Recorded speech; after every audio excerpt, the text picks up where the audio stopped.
The circle of ashes, a parable about eternity, in a land where the horizon curved like a slow smile, and mountains rolled like sleeping beasts.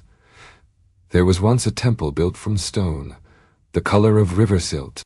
It stood not at the center of any village or along any trade road, but far beyond maps, where winds whispered things only trees and birds could understand.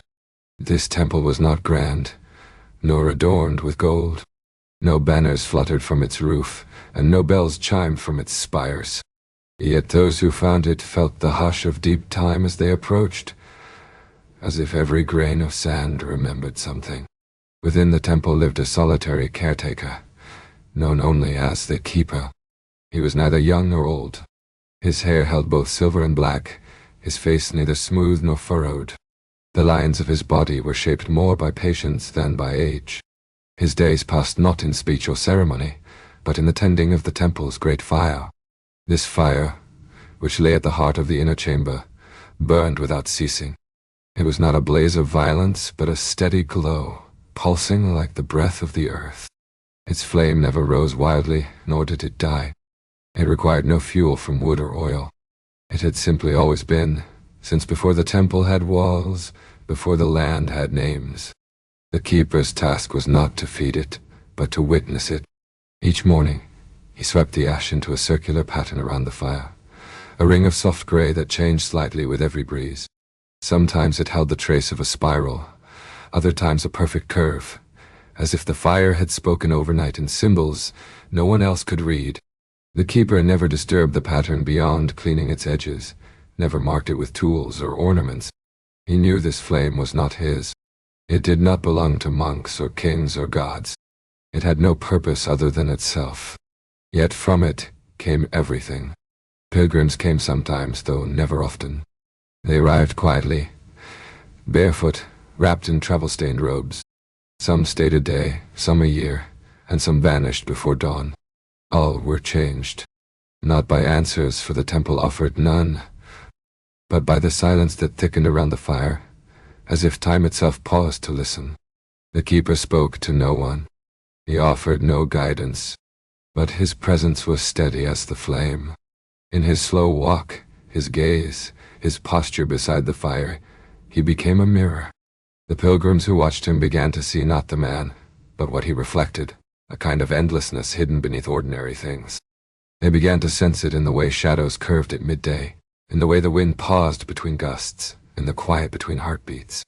In this place, eternity was not a promise of life without end. It was the life within every end. It was not a future waiting beyond death, but a depth present in each breath. The fire did not last because it endured. It lasted because it belonged to no clock.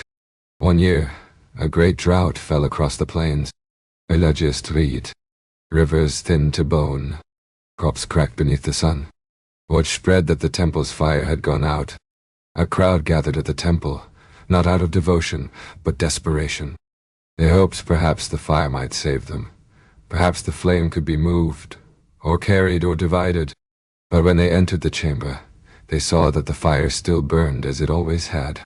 No brighter, no dimmer. Unchanged. They were angry at first. Why had it not saved them? Why had it not changed the world? But the keeper only swept the circle. The ashes whispered the same shape they had whispered yesterday. And those who truly looked saw something even deeper, that the flame had never been meant to change the world. It only revealed the world as it was.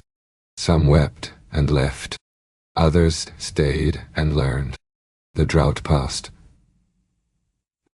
The fire remained. Generations moved like seasons. The faces of pilgrims changed. The world outside grew louder. Kingdoms rose and fell. Roads were paved, then overgrown. Machines appeared. Skies filled with voices from unseen towers. But still, the temple stood. And still, the fire pulsed. And the keeper? He did not age as others did, nor did he grow young. His presence remained constant, as if time had chosen to lean against him rather than pass him by. One day, when the mountains were no longer named, and the stars had new stories, a traveler arrived with eyes weary from knowledge. He stayed at the edge of the temple's wall, watching the ash circle, watching the fire. And then, as all must, the keeper lay down beside the fire, his hands open to the sky. The fire did not flicker. The circle did not break. In time, another rose in his place, not chosen, not crowned, but simply still. One who understood not how to tend the fire, but how to listen to it. The temple remained. The fire remained. And somewhere, beneath the ashes, the shape of eternity turned quietly once more. Reflection. Eternity, in this parable, is not a span of endless time, but a depth of presence so complete it touches every moment. The fire represents that which never begins and never ends, the silent witness of all becoming. The keeper does not guard or explain the fire. He honors it by seeing it clearly, allowing it to be what it is, not using it for gain. This is the paradox. The eternal is not what lasts the longest, but what needs no duration at all. As the circle of ash reshapes itself each day, the world shifts. Yet something constant breathes through all change. That is eternity, not a place beyond the world, but the flame within it.